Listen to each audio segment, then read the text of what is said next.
കരുവന്നൂരിൽ പാർട്ടിക്ക് ഗുരുതര വീഴ്ചയുണ്ടായി എന്ന് CPM സംസ്ഥാന secretary MV Govindan. CPM Thrissur ജില്ലാ സമ്മേളനത്തിലെ പൊതുചർച്ചയ്ക്കുള്ള മറുപടിയിലാണ് വീഴ്ച സമ്മതിച്ചത്. ഉദ്യോഗസ്ഥരും ഭരണസമിതിയും അറിയാതെ കരുവന്നൂരിൽ ഇത്ര വലിയ ക്രമക്കേട് നടക്കില്ല എന്ന് പൊതുചർച്ചയ്ക്കുള്ള മറുപടിയിൽ MV ഗോവിന്ദൻ പറഞ്ഞു. 24 ബ്രേക്കിംഗ് സൂരജ് സജി വിവരങ്ങൾ നൽകും തൃശ്ശൂരിൽ നിന്നും. സൂരജ്, എന്തൊക്കെയാണ് ഈ വിഷയത്തിൽ MV ഗോവിന്ദൻ സംസ്ഥാന സെക്രട്ടറി സമ്മേളനത്തിൽ പറഞ്ഞത്? ഈ സമ്മേളനത്തിന്റെ പൊതുചർച്ചയിൽ വളരെ പ്രധാനപ്പെട്ട, അല്ലെങ്കിൽ ഏറ്റവും അധികം ചർച്ചയായതും ഏറ്റവും അധികം ഉയർന്നു കേട്ടതും കരുവന്നൂരിലെ വീഴ്ചയും അതിലെ പാർട്ടി ഇടപെടലിനെയും പ്രതിനിധികൾ വിമർശിക്കുന്നതാണ് നമ്മൾ ഈ ദിവസങ്ങളിലൊക്കെ കേട്ടതല്ലേ? വിജയകുമാർ, തീർച്ചയായും കരുവന്നൂർ വിഷയം തന്നെയായിരുന്നു പൊതുചർച്ചയിൽ ഉയർന്നു കേട്ടത്. അതിൽ പാർട്ടിക്കുണ്ടായ വീഴ്ച അക്കമിട്ട് നിരത്തുകയായിരുന്നു ഈ സമ്മേളന പ്രതികൾ. അതിന് പിന്നാലെയാണ് ഈ വിഷയത്തിൽ മറുപടി പറഞ്ഞ സംസ്ഥാന സെക്രട്ടറി ഈ വീഴ്ച സമ്മതിച്ചിരിക്കുന്നത്.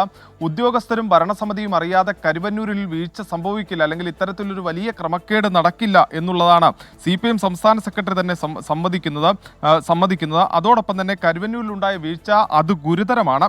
കരുവന്നൂരിലെ വീഴ്ചയിൽ പാഠം ഉൾക്കൊണ്ടുകൊണ്ട് മറ്റ് സഹകരണ ബാങ്കുകൾ പ്രവർത്തിക്കണം എന്നുള്ളതാണ് പറയുന്നത്. സഹകരണ സംഘങ്ങളുടെ നഷ്ടപ്പെട്ട വിശ്വാസ്യത അത് വീണ്ടെടുക്കുന്നതിന് വേണ്ടിയുള്ള ഒരു പ്രവർത്തനമായിരിക്കണം ഇനിയുള്ള നാളുകളിൽ പാർട്ടി ഘടകങ്ങൾ നടത്തേണ്ടത് എന്നുള്ളതാണ്. ഇന്നലെ ഈ ജില്ലാ സെക്രട്ടറി റിപ്പോർട്ട് അവതരിപ്പിക്കുന്ന സമയത്ത് പോലും ഈ സഹകരണ സംഘങ്ങളുടെ പ്രവർത്തനങ്ങളിൽ ഒരു മേൽനോട്ട ചുമതല, പ്രത്യേകിച്ച് ഈ കരുവന്നൂർ സഹകരണ ബാങ്കിന്റെ പ്രശ്നങ്ങളുടെ പശ്ചാത്തലത്തിൽ ഒരു പ്രത്യേക മേൽനോട്ടം ഉണ്ടാകണം എന്ന് ഇന്നലെ തന്നെ ഈ റിപ്പോർട്ടിന്റെ ഭാഗമായി നിർദ്ദേശിച്ചിരുന്നു. ഇതിന് പിന്നാലെയാണ് ഈ വീഴ്ച സംബന്ധിച്ച് സംസ്ഥാന സെക്രട്ടറിയും ഈ കരുവന്നൂർ ബാങ്കിന്റെ പശ്ചാത്തലത്തിൽ ഈ നഷ്ടപ്പെട്ട വിശ്വാസ്യത വീണ്ടെടുക്കണം എന്ന നിർദ്ദേശം ഈ പ്രവർത്തകർക്ക് മുന്നിൽ വച്ചിരിക്കുന്നത്. അതോടൊപ്പം തന്നെ പോലീസിനെതിരെ ഗുരുതരമായ വിമർശനമായിരുന്നു ഈ പൊതുചർച്ചയിൽ ഉടനീളം ഉയർന്നത്. പക്ഷേ അതിൽ പോലീസിനെ ന്യായീകരിക്കുന്ന ഒരു സമീപനമാണ് ഈ മറുപടി പ്രസംഗത്തിൽ CPM സംസ്ഥാന സെക്രട്ടറിയുടെ ഭാഗത്തു നിന്നുണ്ടായത്.